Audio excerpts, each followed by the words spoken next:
আর এই যে রামপ্রসাদের কথা তো আমরা বহুত শুনেছি যে তিনি কালীমাকে দর্শন পেয়েছিলেন, তিনি মূর্তি পুজো করতেন, কিন্তু তিনি তার চোখে তিনি অরিজিনাল মাকে যেন খাইয়ে দিচ্ছেন, মার সেবা করছেন, মার পুজো করছেন। সবার মুখে তো, সবার চোখে তো মূর্তি, তার চোখে কিন্তু তার মা।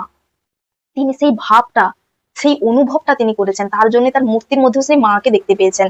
তিনি বলছেন এই জাঁকজমক পুজো করলে অহংকার হয় মনে মনে, তাই আমাদের জাঁকজমক নয়, মনের মন্দিরে যদি আমি তাকে বসিয়ে পুজো করতে পারি, সেটাই হচ্ছে সব থেকে বড় পুজো। এই সিদে আলু আলু চাল ডাল, এটা দরকার ওটা দরকার কিছুই নয়। যদি তোমার ভক্তি সুধা তুমি খাইয়ে যদি তাকে তৃপ্তি করতে পারো, সেটাই সব থেকে বড় প্রসাদ। কি হবে বলিদানে? ছাগল বলি, পাঁঠা বলি, দাও না তোমার ষড়রিপুগণকে বলি, সেটাই হবে সব থেকে বলিদান। ঢাক ঢোল বাজনায় কি হবে? দাও না, ভগবান দিয়েছে দু হাত, করতালি বাজিয়ে ঠাকুরের সেই নাম গান। তোমার মন, চঞ্চল্য মনকে তুমি ধীর স্থির করে বসাও না ধ্যানে। সবকিছুই অঙ্গ পতঙ্গকে তুমি যদি নির্দিষ্ট ভাবে তা চালনায় চালিত করতে পারো, তবেই তুমি একটা সেই ভগবানের দেওয়া গড়নটাকে তুমি সঠিক সুন্দর সুশীল করতে পারবে। বাইরের সুন্দরতা সুন্দরতা নয়, যার মন পরিষ্কার সেই হচ্ছে সব থেকে সুন্দর। সবাইকে আনন্দিত জয়গুরু। আপনারা সবাই কেমন আছেন? ঠাকুরের আশীর্বাদে আমি এবং আমার পরিবারের প্রতিপদ থেকে সবাই খুব ভালোই আছি। একটা ঘটনা দেখে একটা বড় শিক্ষা পেলাম, আর সেটাই আপনাদের সঙ্গে শেয়ার করার জন্য এলাম। মানুষজন বোঝে না যে এই মানব জীবন আমার এখন রয়েছে, কিন্তু ক্ষণিকক্ষণ পরে নাও থাকতে পারে। আমি যখন থাকবো না, তখন আমি সঙ্গে করে কি নিয়ে যাব? এই সম্পর্ক, এই মোহমায়া, এই যে মায়ার বাঁধন ক্ষণিকের জন্য। এইখানে যতক্ষণ আছি, যতক্ষণ আমার স্বামী, সন্তান, পাড়া প্রতিবেশী, এই সব মানুষ, এরা আমার আপনজন নয়। এদেরকে এদেরকে আমার আপনজন করিয়েছেন তিনি, তিনি আবার কেড়েও নেবেন, কিন্তু সঙ্গে করে আমার যাবে কে? যিনি প্রথম থেকে লাস্ট পর্যন্ত আমার জন্য দাঁড়িয়ে আছেন, যার হাত ধরে আমি এসছি, তার হাত ধরেই যেন যেতে পারি, তার হাত যেন আমার হাত ছেড়ে না ছুটে যায়। কেননা আমার কর্মই বিচার করবে আমি কার হাত ধরে কোন জায়গা পর্যন্ত যাব। আমার এক রিলেটিভ মারা গেছেন, আমরা গিয়েছিলাম শেষ দর্শনের জন্য, এবং সেখানে গিয়ে দেখলাম বহু মানুষ কান্নাকাটি করছে, শোকাহত পরিবার। আমরা অজুহাত দিই, সব থেকে বড় অজুহাত আমার সংসার রয়েছে, আমার ঘর রয়েছে, আমার এই কাজের জন্য আমি যেতে পারিনি মন্দিরে, আমি এটার জন্য আমি সৎসঙ্গ করতে পারিনি, আমার পারিপার্শ্বিক ভালো না, আমার আর্থিক অবস্থা নেই, আমি বাড়িতে একটা সৎসঙ্গ করতে পারিনি, বা ঠাকুরকে নিয়ে আসতে পারিনি, পুজো করতে পারিনি, ব্রত রাখতে পারিনি, উপবাস করতে পারিনি, ঠাকুরের চরণে যেতে পারিনি। আমরা বহু অজুহাত দিই, কিন্তু এই যে মানুষটা চলে গেলেন, তিনি কি নিয়ে গেলেন? তিনি না কোনোদিন ঠাকুরের দর্শন করেছেন, না কোনোদিন সৎসঙ্গে গেছেন, না কোনোদিন সতের সঙ্গে মেলামেশা করেছেন।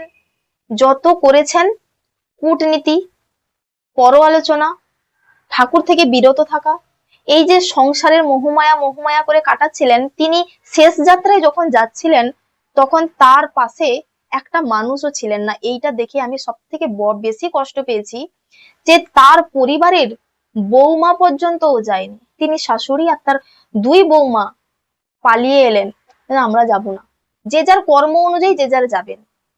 তাই ভগবান বলছেন যে তুই যখনই ভালো থাকবি, তুই সবাইকে নিয়ে ভালো থাক। আমাদের সৎসঙ্গ পরিবার নিজের জন্য তো ভাবেন, অপরের জন্যও ভাবেন।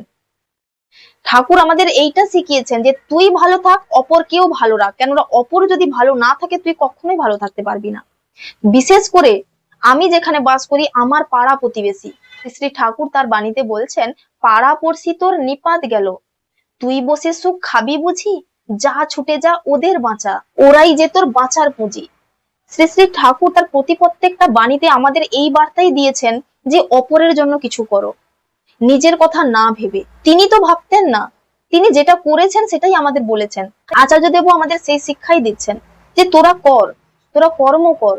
এমন নয় যে আমরা আজ ঠাকুর ধরলাম, কাল ভালো হয়ে গেলাম। আমাদের দেখে অনেকজন ইলচি করে, অনেকে হাসি ঠাট্টা করে, এরা ঠাকুর ধরেছে, এরা বহুত মহান হয়ে গেছে, বলছে গা ঝেড়ে দিলে পড়ে যাবে। আচার্যদেব এইটা নিয়ে বলছেন যে একটা মানুষ আমাকে ধরো কিছু দিচ্ছে, আমি যদি সেটা না গ্রহণ করি, তাহলে তো সেই জিনিসটা আলটিমেটলি তারই থেকে গেল, আমার তো হলো না, আমি তো নিলাম না।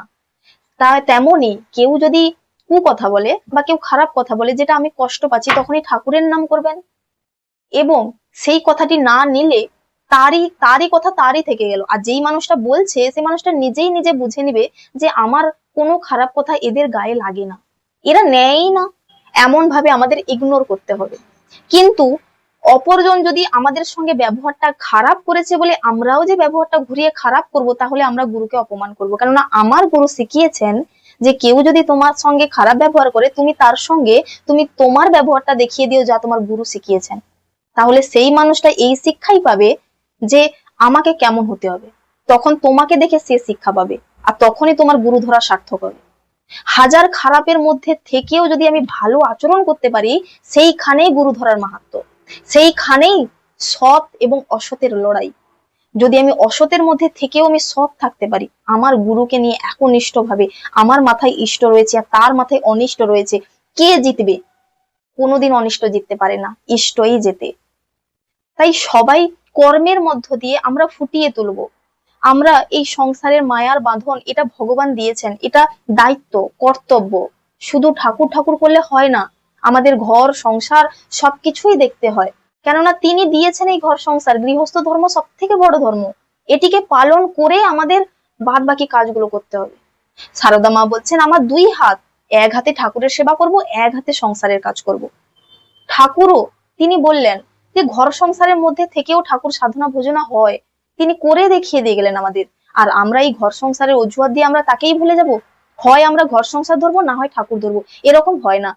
তাই সবাই ভালো থাকবেন, সুস্থ থাকবেন, পরম পিতার রাঙাচরণ সবার মঙ্গল প্রার্থনা করি। সবাইকে আনন্দিত জয় গুরু।